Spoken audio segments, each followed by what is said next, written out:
যেগুলো বলে কেউ আসে, অসুস্থতা কি বলে কেউ আসে? অসুস্থতার জন্য কি কেউ টাকা জমাই রাখে যে না আমি অসুস্থ হব, হাসপাতালে আমার ভর্তি করবে, এই জন্য আমি কিছু টাকা জমাই রাখলাম? কেউ কিন্তু রাখে না। আমিও রাখি না, আপনিও রাখেন না। কোন বড় লোক এই জন্য আলাদা করে টাকা রাখে না। আজকে হঠাৎ করে আমার একটা মামলা করে গেছি, এখন এই মামলার জন্য কিছু খরচ জোগাড় করে রাখে, এটা কেউ রাখে? রাখে না। তো সেই জন্য আপনার যদি সঞ্চয় থাকে, এই বিপদের সময় আপনার সঞ্চয়টা আপনার বন্ধু হিসাবে কাজ করে। সবাই কিন্তু এই জিনিসটা একটু ইয়ে করবেন। আপনি কিছু রেখে গেলে আপনার সন্তান সন্ততি নাতি নাতনি আপনার গুণকীর্তন করবে, আর কিছু যদি না রাইখে যান তাইলে কিন্তু আপনার ওই ইয়ে হবে না, ওই মানে কি মৃত্যুবার্ষিকীও পালন হবে না, একটা কবরস্থানে বা শ্মশানে একটা মোমো জ্বলবে। হ্যাঁ, তো কি করে গেছি, যারা একটু রেখে থেকে যায় তাদের একটু স্মরণ করে, ওই জন্য হয়তো স্মরণ করে। এগুলো সবাই এই জন্য ব্যবসা বাণিজ্য। আমি চাই যে আপনারা আপনাদের পরিবারের পাশাপাশি যে কর্তা ব্যক্তি আছে তার পাশাপাশি বাড়িতে আপনারা কিছু করেন, যে 2টা গাভী পালেন, কিছু হাঁস মুরগি পালন করেন, বাড়ির আঙিনায় কিছু সবজি টবজি লাগান, গাছ ফলের গাছ লাগান, তারপরে কিছু ফার্নিচার যে হয় সেই সমস্ত কিছু গাছ লাগান। তাতে পরিবেশেরও ভালো হবে, আপনারও ভালো হবে। আর আমরা চাই আপনারা একদম একটা স্বচ্ছ প্রতিষ্ঠানের সাথে থাকবেন। আমাদের স্টাফ কর্তৃক কোনো ধরনের কোনো সমস্যা হলে আমাদের পাস বইতে আমাদের নাম্বার দেওয়া আছে, সেখানে আপনি সরাসরি ফোন করবেন যে আমাদের স্টাফ আমার সাথে আজকে আপনাদের স্টাফ দুর্ব্যবহার করেছে, সে তাইলে চাকরি করতে পারবে না।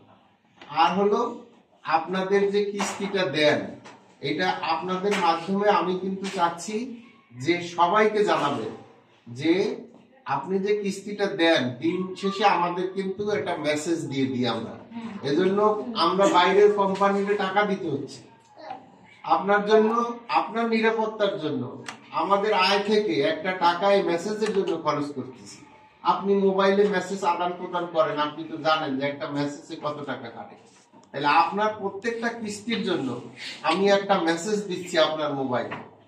এই মেসেজটা যদি না পান তাহলে অন্তত ম্যানেজারকে জানাবেন যে আমি এই যে চুরি হয়, মানে স্টাফরা টাকা নিয়ে যায়, কিস্তি দিচ্ছেন জমা হয়নি, পাস বই তো আসি, তারপর পাস বই তো লিখেও আবার অনেক সময় জমা দেন। আমরা সবাই আল্লাহর ফেরেশতা না, আমাদের ভুল হতে পারে, আবার আমার এটাও হতে পারে যে টাকায় কেউ চেনে না।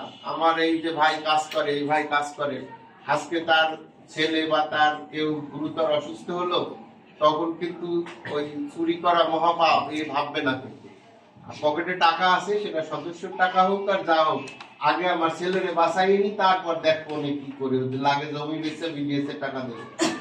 কিন্তু কি হলো, আপনার টাকা চুরি করলো, আপনার টাকা চুরি করলো, পরশু আপনার লোন দেওয়ার কথা, আপনারে এখন ও নিয়ে গেছে, আপনি বলেন আমি তো কিস্তি দিয়েছি নাসির ভাইয়ের কাছে, কিস্তির জমা হয়ে গিয়ে আপনি লোন পাচ্ছেন না। এই জন্য মেসেজটা দেখবেন, মেসেজটা দেখে আপনারা কিন্তু এটা না পাইলে আপনি কমপ্লেন করবেন, পরের দিন সকালের মধ্যে না পান তাই সাথে সাথে ম্যানেজারের মোবাইলে বা আমাদের দোকানের মোবাইলে আপনি কমপ্লেন করবেন।